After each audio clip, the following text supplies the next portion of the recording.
नमस्ते छात्रों। ऑनलाइन अध्ययन अध्यापन में आपका फिर से स्वागत है। आज हम हिंदी सुगम भर्ती कक्षा 8वीं में से दूसरी इकाई का पाठ 2 देखेंगे। पाठ का नाम है परोपकार। लेखक श्री कृष्ण जी। परिचय। श्री कृष्ण जी अपनी कहानियों एवं लघु कथाओं के लिए प्रसिद्ध है। इनकी कहानियां एवं अन्य रचनाएं विभिन्न पत्र पत्रिकाओं में सतत छपती रहती है। इनकी रचनाओं में जीवन मूल्यों की प्रधानता पाई जाती है। यह एक लघु कथा है। कथा भले ही छोटी हो, लेकिन इस लघु कथा से बहुत बड़ी सीख मिलती है। लघु कथा में लेखक श्री कृष्ण जी का कहना है कि व्यक्ति को प्रेम एवं आदर शारीरिक सुंदरता के कारण नहीं, बल्कि उसके सद्गुणों के कारण प्राप्त होता है। परोपकार शब्द पर प्लस उपकार दो शब्दों के मेल से बना है। परोपकार का अर्थ होता है दूसरों की सहायता करना। परोपकार के समान कोई धर्म नहीं। परोपकार प्रकृति के कण कण में समाया हुआ है। परोपकार के लिए वृक्ष फलते हैं, फूलते हैं, सरिताएं प्रवाहित है, सदा बहती रहती है। सूर्य एवं चंद्रमा प्रकाश देकर मानव के पथ को प्रकाशित करता है। बादल पानी बरसकर सृष्टि को हरा भरा बनाते हैं। तो बच्चों, प्रकृति का कण कण हमें परोपकार की शिक्षा देता है। पाठ की जानकारी लेने से पहले मैं आपको एक छोटी सी कहानी सुनाती हूँ। तो बच्चों, तैयार है ना कहानी सुनने के लिए?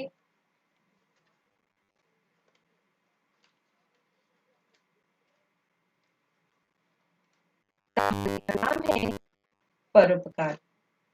एक दिन एक भेड़िया गुस्से से पैर पटकते अपने घर जा रहा था। वह भी शेर से लड़कर आ रहा था। दिमाग में उसके बहुत गुस्सा था। रात के कारण रास्ते में पड़ने वाला कुआं भी उसे दिखाई नहीं दिया और भेड़िया उस कुएं में गिर पड़ा। देखो बच्चों, अपने गुस्से में अपनी बुद्धि काम नहीं करती और हानि उठानी पड़ती है। लेकिन कुएं में पानी अधिक नहीं था। भेड़िए ने बड़ी कठिनाई से रात बिताई। सुबह होते ही भेड़िए ने चिल्लाना शुरू किया, मुझे बचाओ, मुझे बचाओ, नहीं तो मैं मर जाऊंगा। कुएं के पास से शेर, हाथी, सब प्राणी गुजरे, मगर उसे किसी ने भी बाहर नहीं निकाला। सब अपने अपने रास्ते चले गए। एक लोमड़ी वहां आ जाती है और झांक कर कुएं में देखती है और कहती है, अरे तुम हो, अच्छा हुआ तुम इस कुएं में गिर गए। तुम किसी की सहायता नहीं करते, ऊपर से सबके साथ लड़ते झगड़ते हैं। भेड़िया उसे विनती करने लगा, मुझे बचाओ, मैं कभी किसी के साथ लड़ूंगा नहीं, सबकी सहायता करूंगा। लेकिन लोमड़ी ने कहा, तुम कितना भी गिड़गिड़ाओ, तुम्हें कोई भी बाहर नहीं निकालेगा। मरो इसी कुएं में इस तरह। लोमड़ी भी हंसती हुई वहां से निकल गई। थोड़ी देर बाद एक बकरी आई। उसने आवाज देकर पूछा, तुम कौन हो, कहाँ से बोल रहे हो? बहना, मैं भेड़िया हूँ, इस कुएं में हूँ। बकरी ने कहा, ये कैसे हो गया? तुम इस कुएं में कैसे गिरे? भेड़िया कहता है, मैं सब बाद में बताऊंगा, पहले तुम मुझे बाहर निकालो, नहीं तो मैं मर जाऊंगा। बेचारी बकरी को दया आती है। वह दौड़कर घर गई और रस्सी लेकर आई। उसने रस्सी कुएं में डाली और एक सिरा पकड़कर खड़ी हो गई। बकरी ने भेड़िए को रस्सी पकड़कर ऊपर आने को कहा। भेड़िया रस्सी को पकड़कर धीरे धीरे ऊपर आया। जैसे ही भेड़िया ऊपर आया, उसका हल्का सा धक्का बकरी को लगा। बकरी कुएं में गिर गई। बकरी चिल्लाने लगी, भैया मुझे बाहर निकालो, नहीं तो मैं मर जाऊंगी। भेड़िए ने बहाना बनाया यहाँ पे रात भर और कहा, रात भर कुएं में रहने से मेरे हाथ पैर दुख रहे हैं, तो मैं तुम्हें कैसे निकाल सकता हूँ। बकरी को भेड़िए की धूर्तता समझ में आई और चिल्लाकर कहा, तुम तो बहुत स्वार्थी हो, तुम्हारे कारण ही मैं गिरी, तुम्हें मेरी जरा भी दया नहीं। तभी भेड़िया कहता है, क्या करूं बहना, मैं लाचार हूँ, मैं तुम्हें नहीं निकाल सकता, मैं तो अभी जा रहा हूँ। बकरी कहती है, जा जा, मैं तो सबको उपकार करती हूँ, दूध देती हूँ, तुम ना बचाओ तो भी मुझे बचाने वाले भी बहुत लोग आएंगे। भेड़िया मन ही मन हंस रहा था कि अच्छा, अब बकरी कुएं में डूबकर मर जाएंगे। आवाज देता है, अच्छा बहन, मैं चलता हूँ। बकरी ने कहा, चला जा, मैं तो उपयोगिता के कारण बच जाऊंगी, पर तुम तो स्वार्थी हो, किसी के भी काम नहीं आते। भेड़िया जोर जोर से हंसता हुआ चला गया। बकरी कुएं में मैं करती रही। थोड़ी देर बाद उधर से एक किसान खेत में जा रहा था। उसने बकरी की आवाज सुनी। किसान कुएं के पास गया।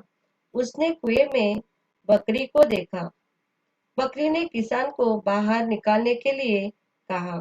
किसान ने मन में सोचा, यह तो बहुत उपयोगी है, यह दूध देगी और मेरे बच्चे भी बहुत खुश हो जाएंगे। उसने तुरंत रस्सी के सहारे बकरी को बाहर निकाला। बकरी ने किसान से कहा, मैं तुम्हारी आभारी हूँ, तुमने मेरी जान बचाई हो। किसान बकरी को अपने घर ले गया। बकरी को देखकर उसके बच्चे बहुत खुश हुए और बकरी भी बहुत खुश हुई। सभी प्यार से रहने लगे। तो बच्चों, बकरी की तरह जो दूसरों के काम आता है, उसे सब प्यार करते हैं, और जो उपयोगी होता है, उसे सब चाहते हैं। भेड़िया की तरह स्वार्थी को कोई नहीं चाहता, उससे सब नफरत करते हैं। इसलिए उपयोगी बनो, उपकार करने वाला सदा सुखी रहता है। तो बच्चों, आज हम ऐसी ही कहानी देखेंगे। आपको पाठ्य पुस्तक पेन साथ में लेकर बैठना है। पाठ स्पष्ट करते समय पाठ में आए हुए कठिन शब्द के अर्थ आपको लिखकर लेने हैं। कहानी है परोपकार। लेखक श्री कृष्ण जी।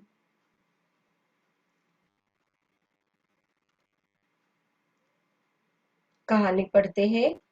बहुत पहले की बात है।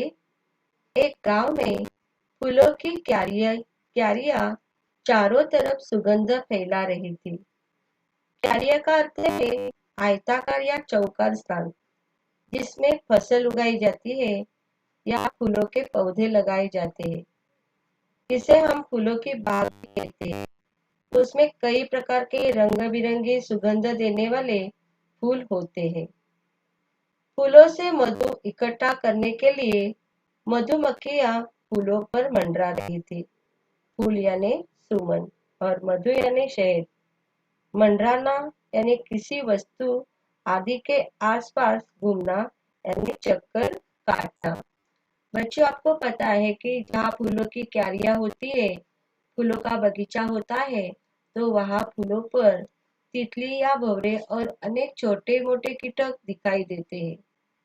एक मधुमक्खी गुलाब के फूल पर बैठी उसका रस चूस रही थी। रस चूसना यानी मुंह से रस अंदर खींचना। तभी एक बर्ड उड़ती हुई वहां आ पहुंची। एक बर्ड कहाँ आ जाती है? तो जहां मधुमक्खी क्यारियों में फूलों का रस चूसकर आनंद ले रही थी, वहां आ पहुंची। बर यानी एक प्रकार का कीट होता है। यह पीले रंग का होता है और मधुमक्खी की तरह ही दिखता है। उन्हें ततैया कहते हैं। ततैया ज्यादातर लोगों के घरों में मंडराते रहते हैं और वहीं पर दीवारों पर छत्ता बना लेते हैं। यदि किसी भी प्रकार से उन्हें छेड़ा जाए तो वे तुरंत काट लेते हैं। ततैया के डंक में जहर होता है।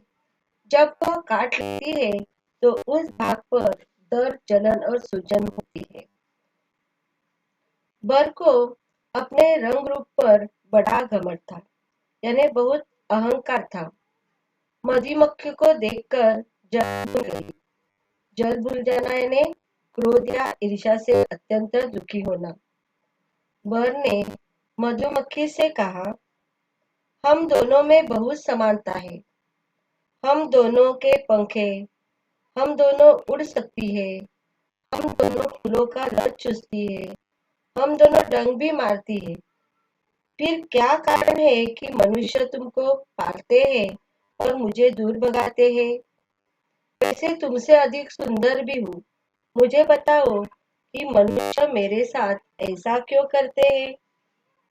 ऐसे वर ने मधुमक्खी को कहा। तभी मधुमक्खी ने उत्तर दिया, यह सच है, यह सच है बहन।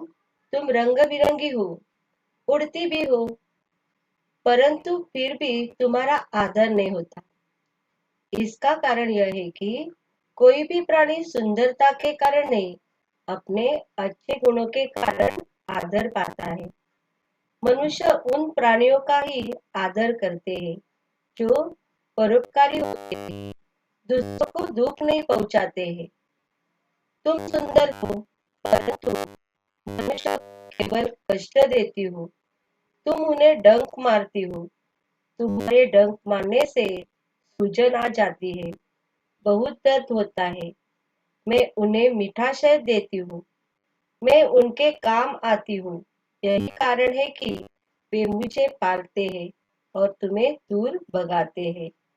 अभी मधुमक्खी ने सरलता से उत्तर दिया, बच्चों, यह कहानी छोटी है, लेकिन हमें इस कथा से बहुत बड़ी सीख मिलती है।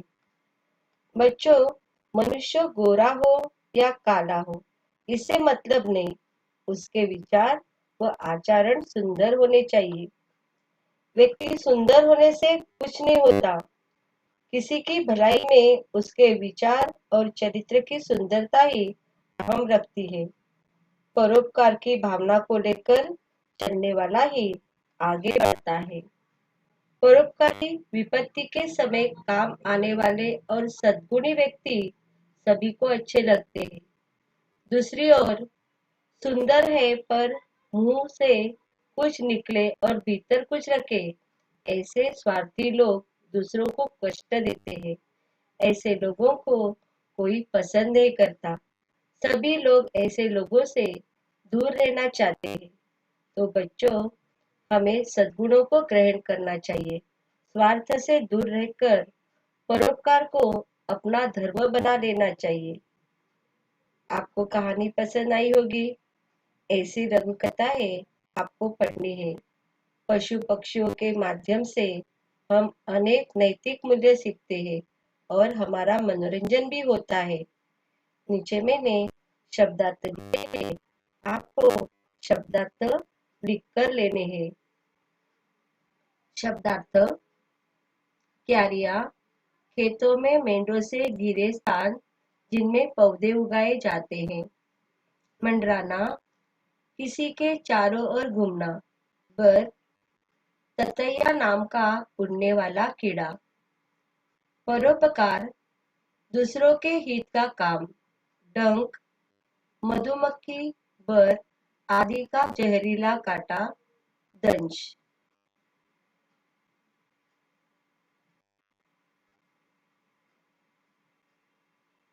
शब्दार्थ लिख कर लेने हैं।